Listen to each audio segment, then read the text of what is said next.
Hello everybody, today we'll be doing the third part of What If Deku Was the Gravewalker. Now, before we get started, I have to give you an announcement. From here on out, what I'll be doing is I'll have 1 to 2 things which I'm writing a script for, which will be like like what if Issei was the ultimate conduit and stuff like that. And then we'll have stuff like this one, and basically I'll have 1 or 2 going on that I can just do without needing a script. That way, my channel's not dead like for months on end like it's been. So, without further ado, let's start this whole ordeal. Okay, so, after the whole hero versus villains thing, they go back to the classroom, sit down with, a class how it is, eat say, yeah, I'm really in the wrong mindset for this. With Deku sitting down and Uraka and Toga at his sides, whatever. Oh, sorry, Bakugo and Toga. Yeah, I haven't done this in a while, if you can't tell. So just go back to the last part if I'm getting it wrong, and please correct me in the comments if I'm wrong. But whatever. To put it simply, they decide to, after they all sit down, they go back to learning. Learning from All Might, Aizawa, all them. They train for a few days. Then we hear, so join them about 5 or so days later. Deku hasn't made much progress. It's not a big enough time skip to matter much. Just learned a bit. But the kids are getting on the bus to go to the USJ or whatever, the rescue thing. They get there, walk through the door. 18 explains it to them, and then a portal opens up. I guess I should go back a bit. I'm going to give you some backstory for this first. Over time Deku trains, he learned the basic domination thing, where he takes control, but he can't hold it on anything that's humanoid, whatever. Anything that has high amounts of intelligence. So, if it ain't an animal, he can only hold the control for about a minute or so, tops. That's average. That's not taking into account how strong they are with quirks. So, the portal opens up, the whole army of villains walks out. Aizawa tells 13 or 18, whatever, I don't remember the number. I'm messing so much up. But whatever. Tells the black hole person to get the students to safety. But before that can happen, Deku and Celebrimbor out running beside Deku as they charge onto the front lines, sword in one hand, dagger in the other, slashing their way, just cutting through. Of course, non-lethal cuts, like barely nick, hitting them on the hitting people in the everywhere with the hilts as it goes back, freezing a few of them. Just all in all, doing general good thing.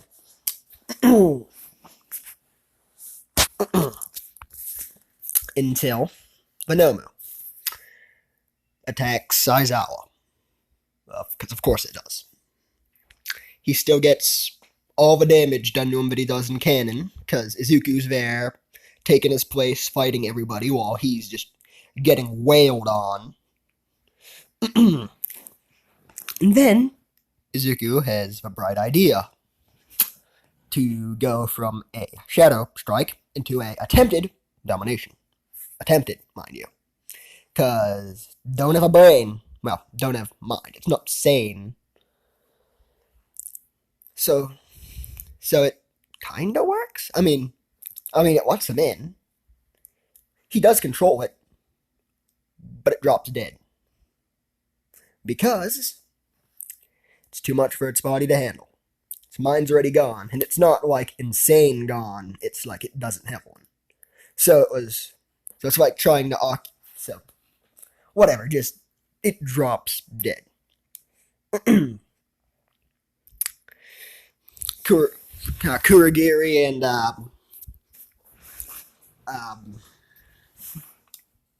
Shigaraki again. You can tell how long it's been. Tomura and Shigaraki run away. Or try to run away. And they manage it. Shigaraki taking an arrow, 7A. But before all was said and done, before backup could arrive, before any of that could happen,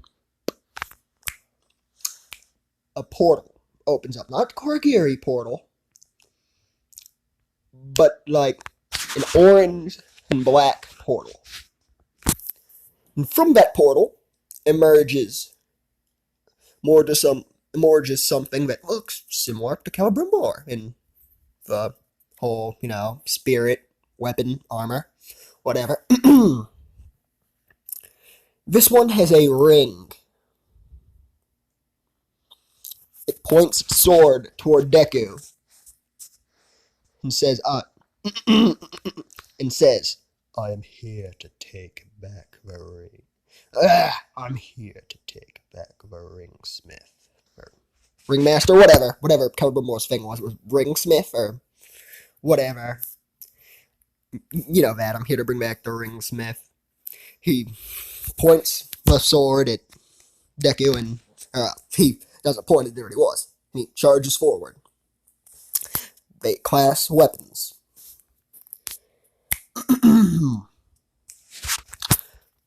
The spirit puts his hand out toward Izuku. Izuku it was a white hand, but the thing that Izuku noticed, and that made Celebrimbor kinda a little afraid, was that it had a ring on. It was a ring wraith. One of 9, to be precise. Izodor! So they get into a clash. Sword to chest. Then the ghost whacks Izuku and the Izuku sword gets out. All was going fine. They were fighting. Deku was actually winning. Until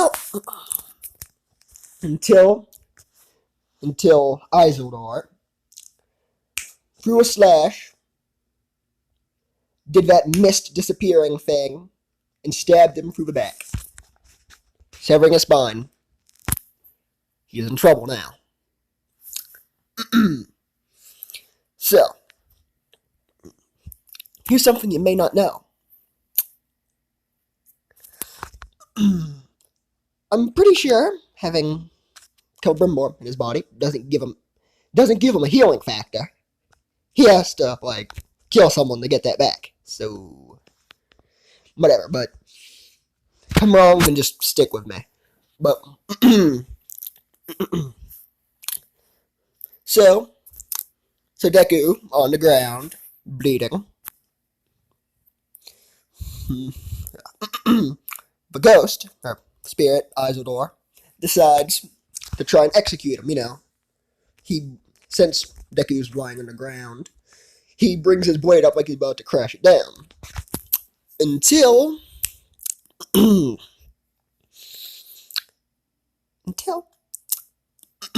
somebody, a woman in black cloak, or I say black cloak, a woman in a cloak that somehow covers up too little of herself to be called a cloak, just enough to cover her face from his angle, stabs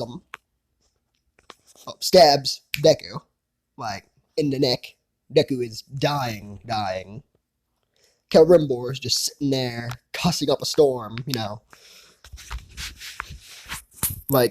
Deku loses grip, falls in unconsciousness. And he wakes up about a month later or so. To be precise, he wakes up underground. Well, he could assume he's underground since he's in a coffin. So he teleports up, like he teleports above ground, and sees that he's in a graveyard. He's looking at his own tombstone. Celebrimbor kind of Celebrimbor kind of summons himself out, and yeah, Deku says, "So I guess I have that power too, huh?" "Yes, Izuku, you do. You are everything Talion was, and maybe a little more."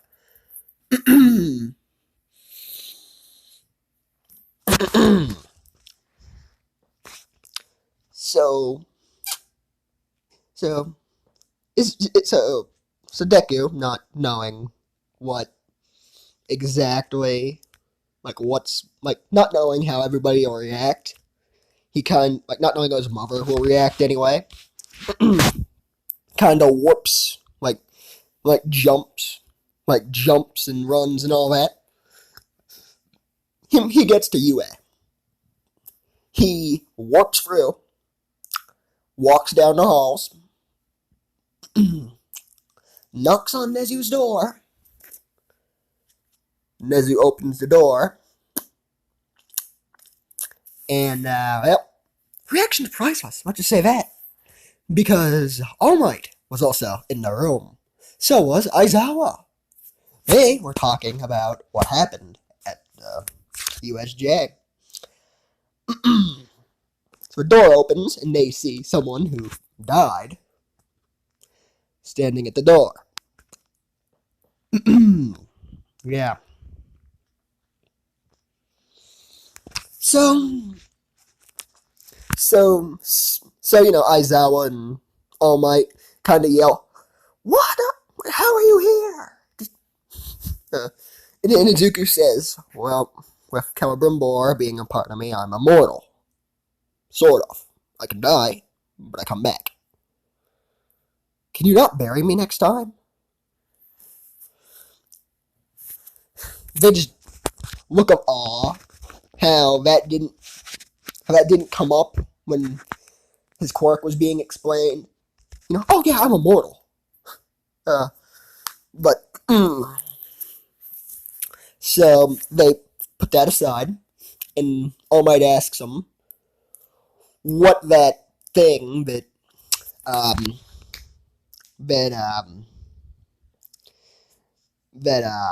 Aizawa explains to him, that spirit thing.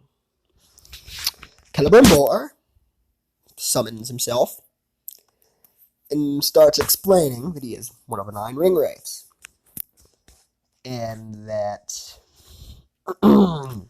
Celebrimbor is wanted, and that that spirit was most likely stronger than All Might in his current state. So yeah, that's a thing. It's explained that essentially, like a majority of the powers Izuku has, those have too. Those can teleport. Those can do a bunch of other cool stuff. Summon beasts. Stuff like that.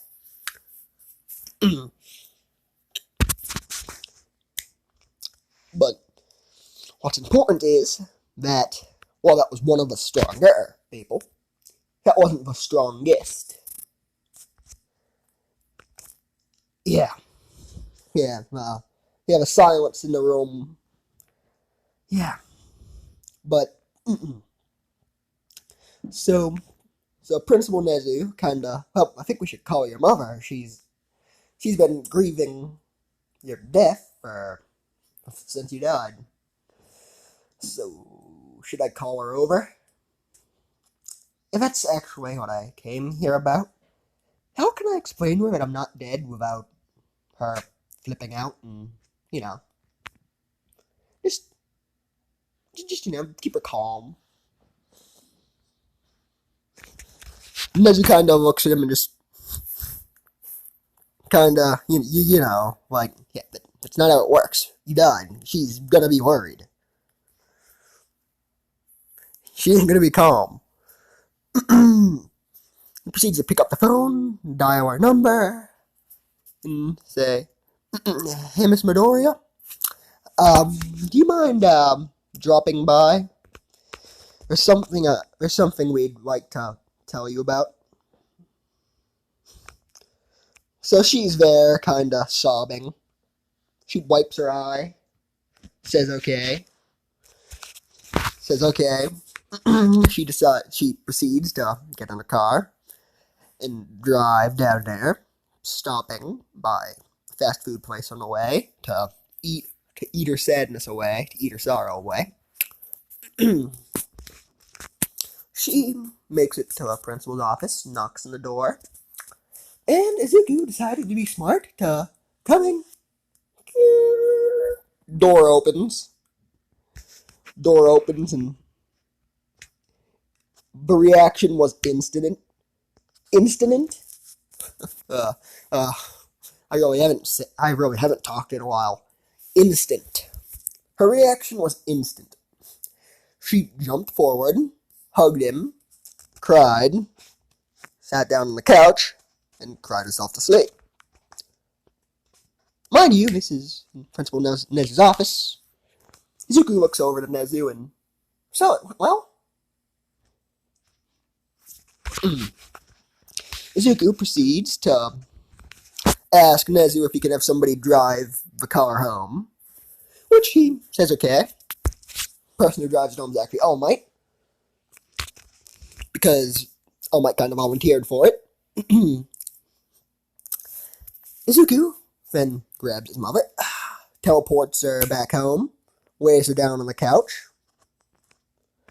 covers her up with a blanket, puts a pillow under her ear, puts a teddy bear in her arms, and teleports back to the car. Sits down and All Might starts driving. They proceed to talk, and Celebrimbor explains more in depth to All Might what is happening. And he asks if he and Celebrimbor finally decides to get to ask for a favor from All Might. All Might says, "Sure, what?" There wouldn't happen to be a unused volcano around anywhere near here, right? Preferably one with cursed heritage and a few $1,000,000 worth of metals.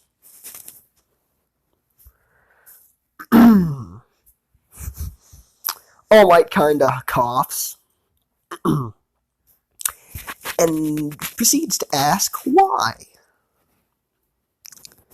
Well, for starters, if me and Izuku are gonna be fighting the ring wraiths, we're gonna need a new ring. Roll title card. But we're gonna need a new ring. And while we're there, we might as well make some other stuff to help with the subjugation of the ring wraiths. And anything else that might occur. So All Might says that he's gonna have to get Principal Nezu's opinion and voice and all that from that. So after they drop him off, All Might drops Izuku back off, undoes the keys and passes them to him. Izuku walks into the house, and you hear, "You're really alive!" All Might proceeds to just jump and go. He lands on parking garage roof, calls Nezu and starts talking.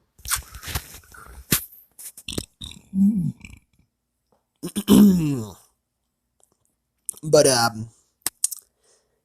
it devolves into, "Hey, Nezu, do you have few $1 million worth of medals lying around over there? Nezu says, no, why? Well, Izuku needs that to help subjugate those things. Well, not Izuku. Tobermore said that, but he resides within Izuku, so, they're both kind of the same. And, Principal Nezu ends up calling Endeavor for a loan. Yeah. Because they need a lot more money for medals. Or spare medals, whatever. So Endeavor, in his mood, says he'll do it under one condition. Both him and Todoroki each get something, whatever it's being used for, because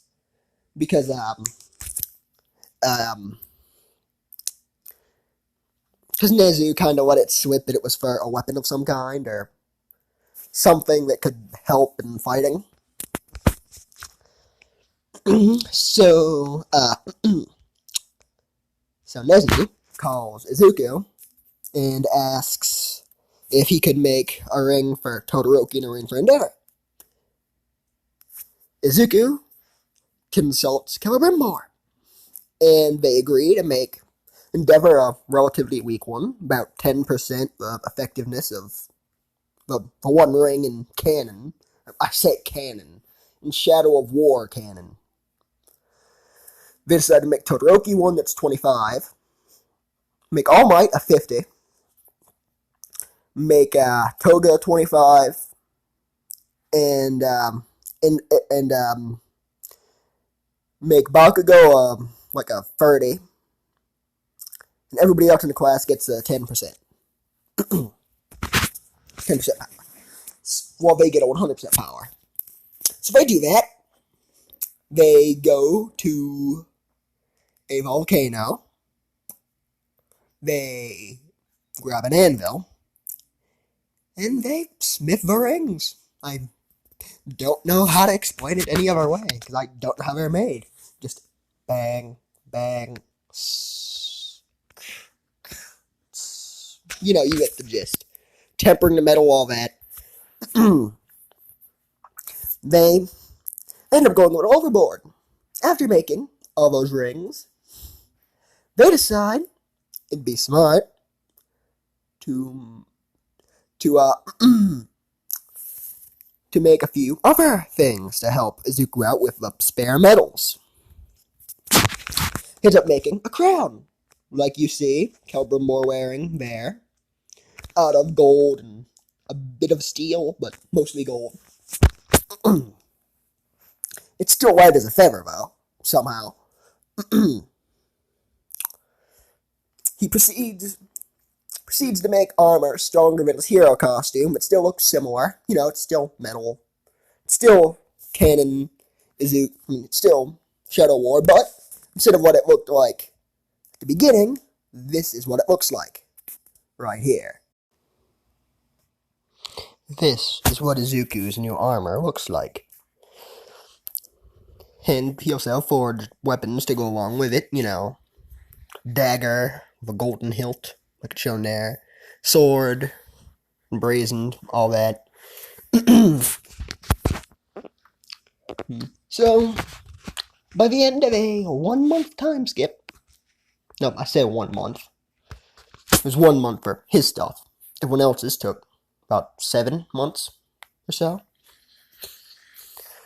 So, 7 months later, all the rings and gear and stuff, technically, let's go back a bit. 7 months later, they go into class, and ask Aizawa to get everybody in the class to line up behind his desk, like, in front of, technically. They also tell Aizawa to go line up. Aizawa gets a little mad-ish, but he then says, this is something Principal Nezu wanted. So he reluctantly walks back to the back of the line. He says, so Izuku proceeds to say, so Principal Nezu had me make you all some things. Here. Everybody, start walking forward. Passes a ring to Bakugo, who's the first to get there. Then Todoroki. Then Mineta. Aizawa. Pass them out to everybody. With the percentage I've seen before. Or said before, anyway. Then say, what's this? Put it on and you'll find out. They put it on and they feel a jolt of energy. It's as if they could just keep running. Like, forever. Zuko now says, those are lesser versions of the fist. He raises his hand to show the new One Ring. The ring to rule them all. Which is 120% as effective as the original. The first. The One Ring in canon. It's not much, but you'll learn why it's that strong later. Okay, so, everybody has them. Izuku proceeds to say, well, everybody, go outside. Put on your hero uniforms, go outside. I'll be out in a minute. He walks, strolls over to Nezu's office, gives Nezu a 60% ring and tells him to give this one to Endeavor, shows him the 10% ring, or whatever percent I said Endeavor gets later. Or earlier, I mean. So now, everybody has a weaker ring. So,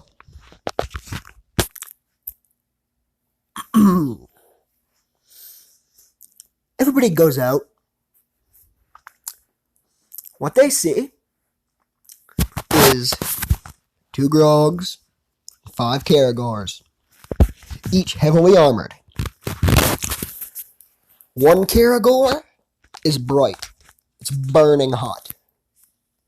1 freezing cold. 1 very toxic. Then we have a normal Karagor and a Karagap, all heavily armored. We have 1 of each of the Grogs. Wretched, normal, fire, water, ice. Fire, ice, poison. And Izuku says, now everybody, line up. You're all going to test out the power of the new rings by fighting all these at once. Good luck. Pats Bakugo, pushes him, and just watches the fight unfold. Because, the ring enhances Bakugo's explosions. If only by, 30 or 40, whatever percent. It's useful for him. Mineta goes up next and gets his butt kicked.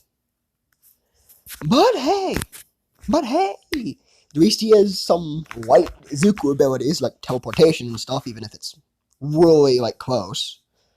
It needs to be within a meter.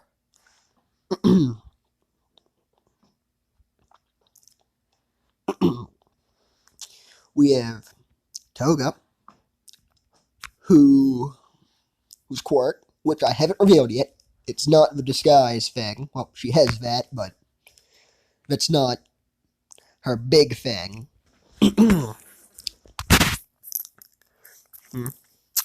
Her other quirk, which is light control, the ability to, shoot rays of light and stuff. It went from what it used to be, which was just, party trick, woo, I'm a human light bulb, to now they're like lasers. They produce heat. They can burn stuff. Yeah. Urarakas. Now she can make things levitate without touching them, but she has to be within a meter to actually do it. Closer they are, more effective. Todoroki. Now he can use fire and ice on both sides of himself. I say that. He can use ice on both sides. Fire is still restricted to his left side, but the ring lets him use ice on his other side. Since he put it on his, fire side. Aizawa. Aizawa. He can blink once. Still works. So he can blink once, but it's 2 blinks that deactivate it now. And said stuff counts. It also makes his eyes way more sore, but whatever. So, Kaminari, again, ice, and his electricity is kind of controllable now. He won't become a dunce if he uses it, but it's not that overpowered. But whatever. So, that's that. They go back to class, settle down, and go back to learning.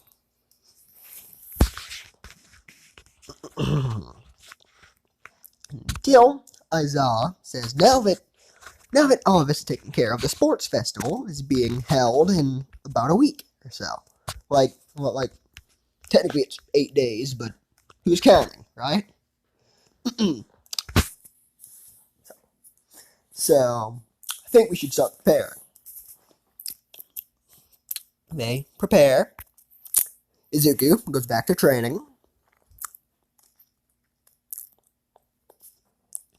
And yeah, that's going to be the end of this episode. Next episode we'll be tackling the sports festival. So, good evening. Goodbye, salutations, whatever you want to say. See ya.